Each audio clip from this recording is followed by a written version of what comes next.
Kigali Health Institute, KHI, is a government higher learning institute. Its mandate and functions outlined in the Act of Parliament number 07/2002 of 22nd February 2002. Includes the training of a sufficient number of highly qualified personnel for nursing and paramedical professions. KHI has 3 faculties, which are Nursing Sciences, Allied Health Sciences, Community Health Development. There are 3 departments in the Nursing Sciences faculty, which are the General Nursing Sciences, Mental Health Sciences, and Midwifery. In Allied Health Sciences faculty, there are 6 departments, which are Onosynthesia, Dentistry, Medical Imaging Sciences, Biomedical Laboratory Sciences, Physiotherapy, and Ophthalmology. In Community Health Development faculty, there is only 1 department, which is Environmental Health Sciences. In order to achieve this mission, KHI put in place, among others, a new methodology called the Skills Lab. We first of all start with the theoretical teaching, of course. But before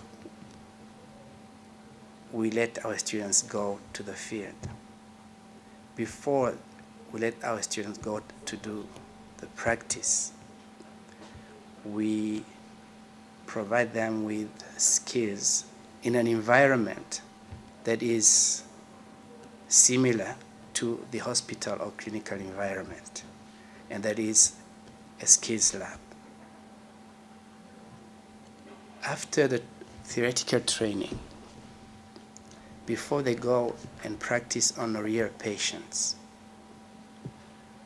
they have the opportunity to practice on different mannequins that are available in our skills lab. So the skills lab methodology is there to bridge the gap between theory and practice. The skills lab is a bridge between theory and practice. After having theoretical classes, students come for practice in the skills lab. When one enters that lab, the physical resemblance with the actual clinical placement cannot go unnoticeable. Mannequins that look like human beings, as well as beds, are there.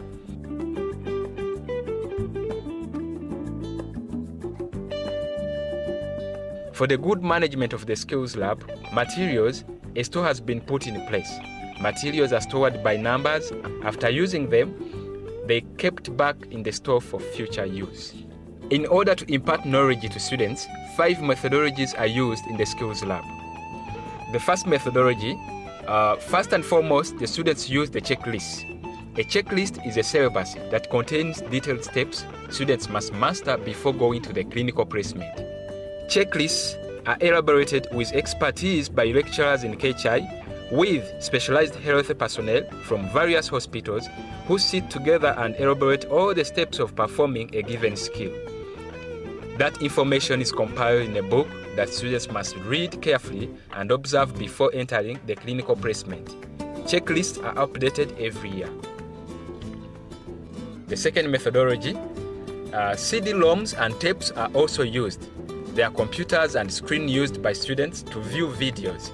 Skilled health personnel are filmed while performing a given skill, and students use those videos to view step by step how things are done in the clinical placement.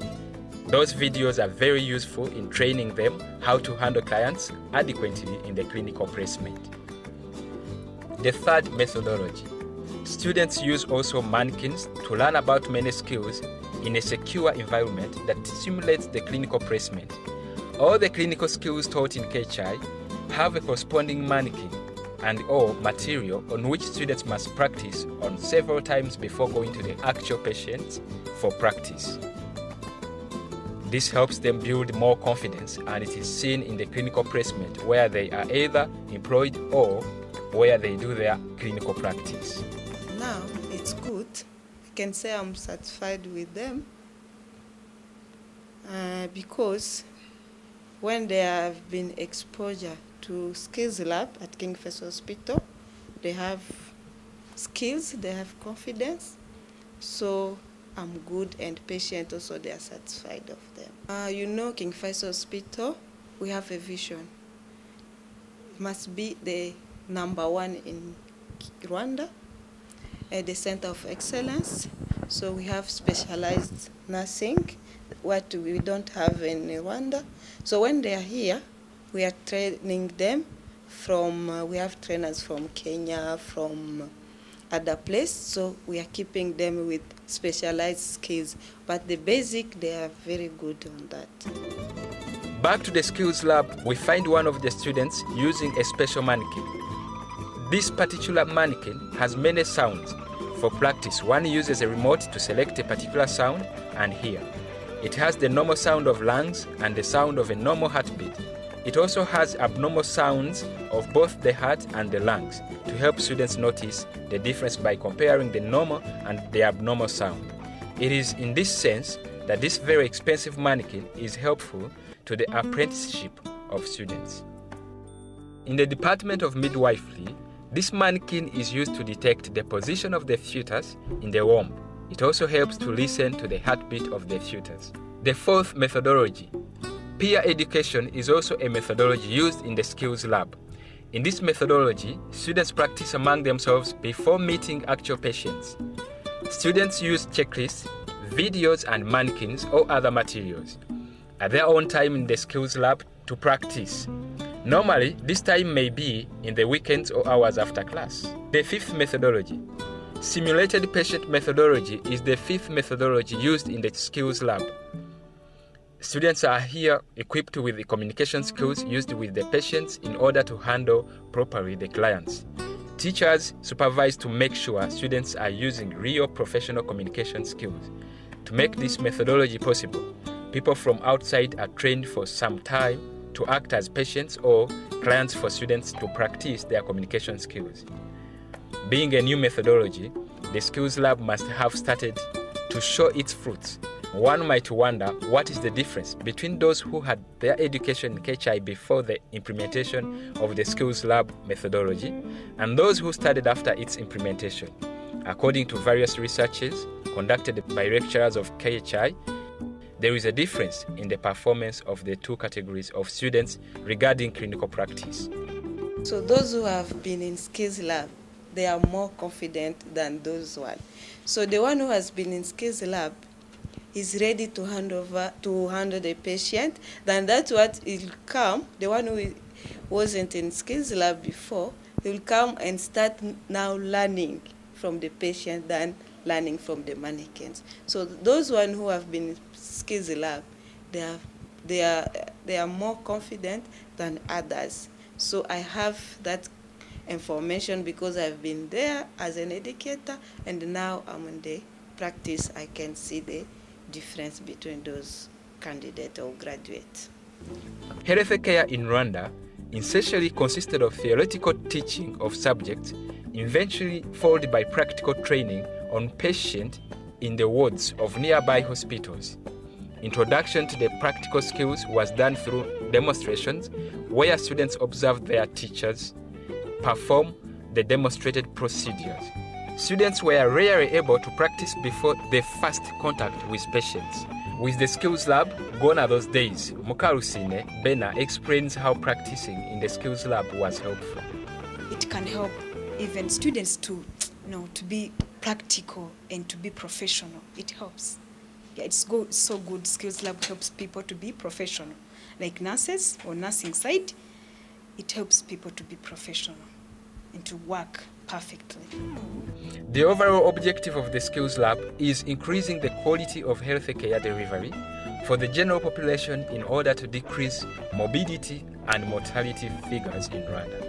As a nurse educator, Catherine also highlighted the difference between the students who used the skills lab and those who did not. So before the skills lab, we could teach theory separately to practice, and after that we make a demonstration with big groups, with big classes, and after that students have to practice on the patient. This was very challenging really because students were not capable of making their practice on patient, so they have really to learn on the patient. So with the Skills Lab methodology, which is a nice environment for learning and teaching, where we have resources, human resources and materials and equipment, which simulate the hospital on the teaching placement, students are learning how they practice at the hospital, so they can make their exercise, they can learn slowly, they can learn at their own pace, they can book at their own time and work when they want. So my place in the clinical, in the Skills Lab as a lecturer is to coach them, is to supervise them. Both the employers, lecturers and the students themselves are happy about the new methodology, and as Catherine just mentioned, theory and practice are linked in the Skills Lab. King Faisal Hospital, one of the leading hospitals in the country, with a vision of being #1 in Rwanda and being a center of excellence, has some of the KHI graduates.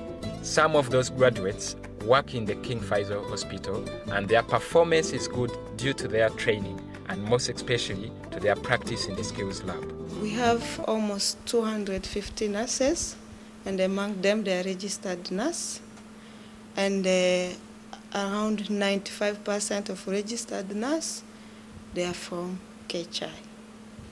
We have nurses and midwives, most of them are from KHI. Skills Lab in KHI, really it helped me because for my side, I was a new nurse. You know, in my secondary school, I studied biochemistry. It's like I was starting a new thing, which I had no experience. Everything was like, it's new to me. So it's like Skills Lab helped me during my practicals. Like even giving an injection to a patient, practicing on mannequins, it helped me because you can't, we had a lot of theory. We knew a lot of theory, but without practice in the Skills Lab, it couldn't help us during working at the hospital, serving the patients well. While using the Skills Lab on mannequins, like practicing, when you reach on the patient, you just view back and you see now what to do. It comes quickly. Activities in the Skills Lab includes peer education encouragement, use of simulated patients, and practice on mannequins, as it has been explained earlier. However, until students go in the clinical placement, either as employees or as students for practice purposes, they do not realize to what extent the skills learned in the Skills Lab are helpful. Before the students go to the hospitals where they practice on real patients, they get evaluated on mannequins. This kind of evaluation is called objective structured clinical evaluation. The student is only allowed to go for clinical placement after passing that examination. That helps them gain more confidence once in the actual hospital with real patients. For lecturers, the task is made easier as students practice focus on self-learning and the power of small group teaching. Even though the Skills Lab methodology came as a solution, there are some challenges in the implementation of that new methodology. Yes, we faced some challenges due to introduction of this new methodology. People were a bit resistant, but now we are proud with the pace we have reached. Both students and teachers are happy about the methodology. The first-year students are sensitized so that they integrate the methodology. Given that the system is new to many of them, they are coming from secondary schools where another teaching system is applied. On that level, things are moving well so far. However, on the side of lecturers, there were issues like resistance to change that were tackled for the project to run smoothly. The benefits of the Skills Lab are seen by all the stakeholders. However, its implementation is expensive. But with the support of VOB, it was successful. So far, this support will terminate in 2010, where KHI will take all the responsibility of running it. With both the financial and technical support of VOB, which is part of the Belgian Technical Cooperation, KHI Skills Lab started in 2003. But because of its success, we thought that it would be good to extend it to all the other KHI departments. And since 2008, this is a reality. So we can say today that KHI Skills Lab is the best equipped skills lab in the region, and we're proud of its product. The product include, among others, the training of long-life learners, bridging theory to practice, ensuring competence based on teaching, providing secure learning environment, the use of problem-based learning, as well as promoting student-centered learning. Okay. The fruits that methodology are the reason why taking the Skills Lab methodology to another level by extending it to other health teaching institutions can be perceived as an imperative. Skills Lab started in 2003 in 2 departments as a pilot phase. In 2008, it was extended to all KHI departments. Then now, the idea is to extend this methodology in all nursing school and in the Faculty of Medicine at the University of Rwanda. To install Skills Lab, there must be a cost, and it is very expensive. You have to purchase equipment